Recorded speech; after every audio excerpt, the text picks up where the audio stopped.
Efésios capítulo 6, versículos 13, diz assim: portanto, tomai toda a armadura de Deus para que possas resistir no dia mau e, havendo feito tudo, ficai firmes.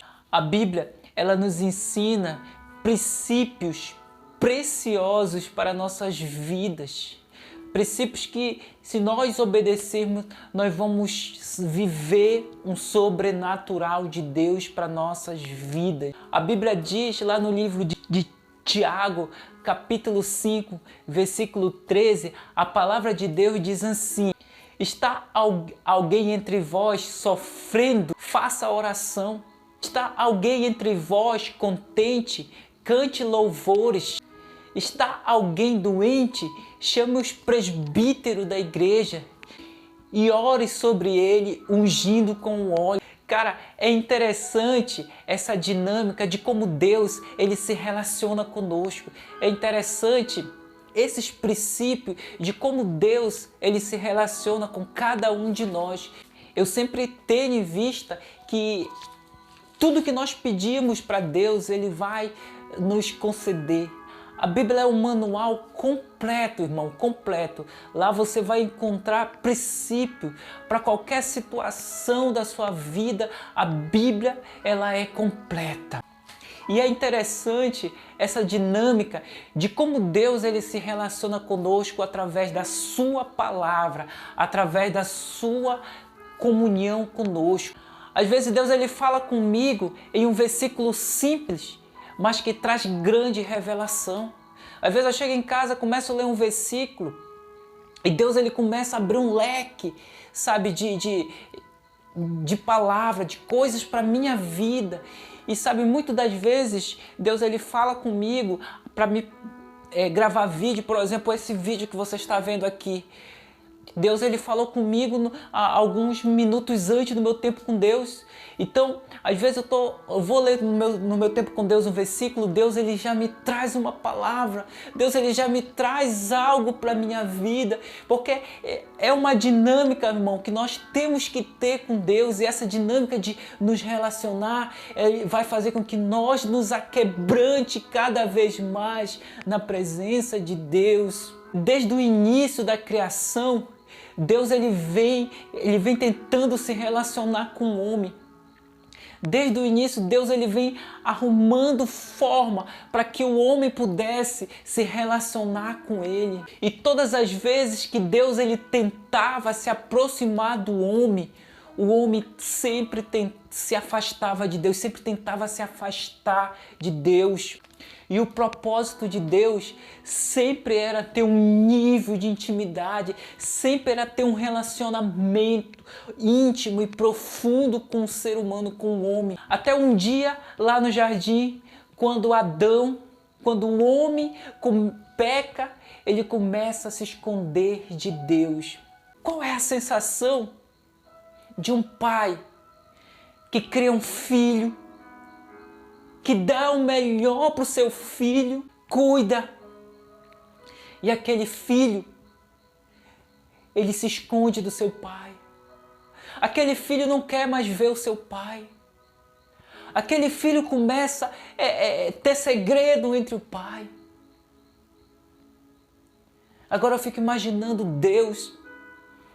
Um dia Deus ele chega no jardim, sabe, é como se Deus ele estivesse trazendo aqui uma imagem, e eu creio que Deus está trazendo na sua vida. Um dia Deus ele chega lá no jardim e começa a procurar por Adão e chama pelo nome de Adão. E Adão, aonde tu estás? Quem sabe você está aí e Deus ele está chamando o teu nome. Ei, filho, aonde você estás? Ei, filhos, aonde você está? E Deus ele começa a chamar Adão. E de repente eu fico imaginando Adão aparecendo de trás de uma árvore e começa a falar meio gaguejando, falando: estou aqui, pai. aqui estou, Deus. E Deus ele começa a perguntar, Adão,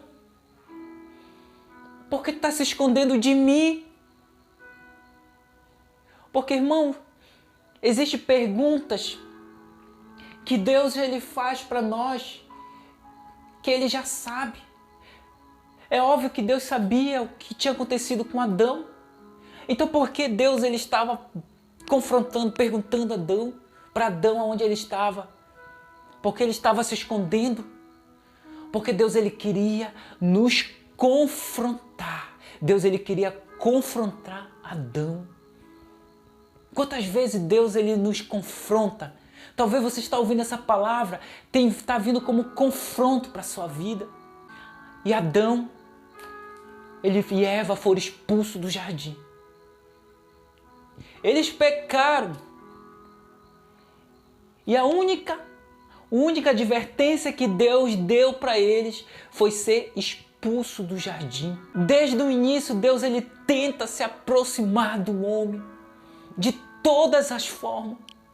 E sabe, chega um dia que Deus ele não se contém em ficar longe de você. E sabe, irmão, fica imaginando aqui Adão e Eva, todos dois de mão dada, de cabeça baixa. De repente a lágrima descia pelos olhos de Adão e Eva. E de repente eles olham para trás. E de repente ele ouve aquela pegada.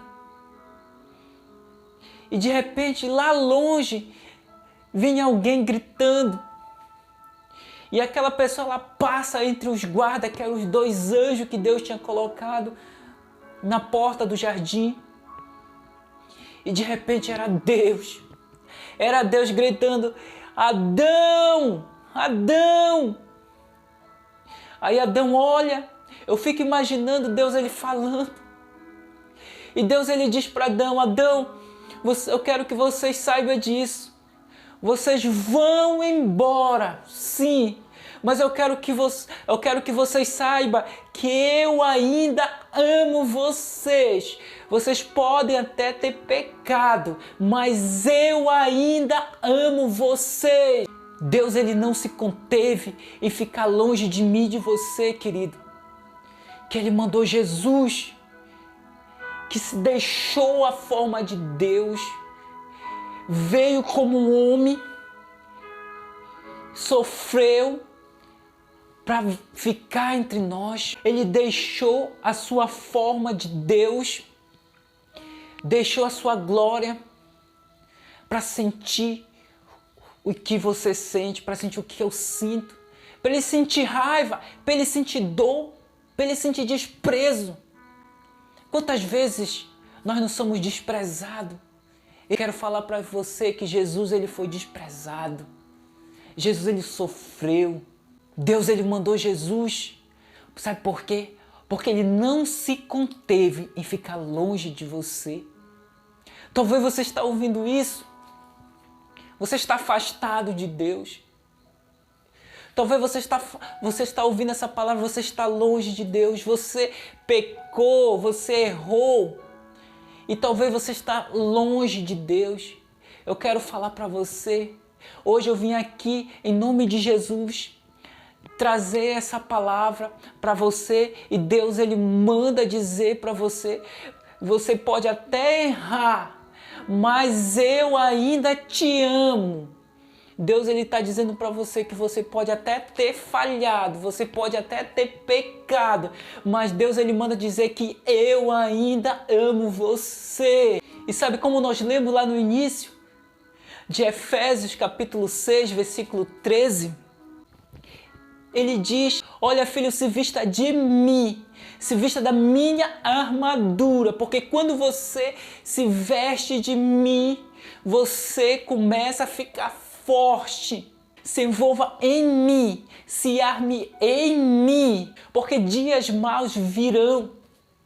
Então quando você se envolve, quando você se investe em mim, quando você se arma em mim, eu vou te fortalecer, que virá dias maus. Tomai as minhas armaduras e resista os dias maus que virão. E que dias maus são esses, querido? Os dias maus, a Bíblia ela não fala que será hoje, que será amanhã. A Bíblia ela não nos dá uma clareza de quando será os dias maus que virá para nossas vidas. São dias que você não planeja passar. São dias que você não vai planejar passar aqueles dias maus. São dias que você acorda de manhã e que você não pudesse nem acordar, você não acordaria. São dias que quando você acorda de manhã, a única vontade era que terminasse aquele dia. Porque tem sido difícil. São dias que só você sabe como você está. São dias que só você e Deus que sabe como é que você está. Ei, mas hoje eu vim aqui, em nome de Jesus, falar para você. Jesus, ele manda te dizer que quando você se arma dele, quando você se equipa dele, com a armadura de Deus, olha só o que ele fala na parte B. E havendo feito tudo isso, ficai firme. Ele diz para nós ficarmos firmes. Cristo já venceu por você.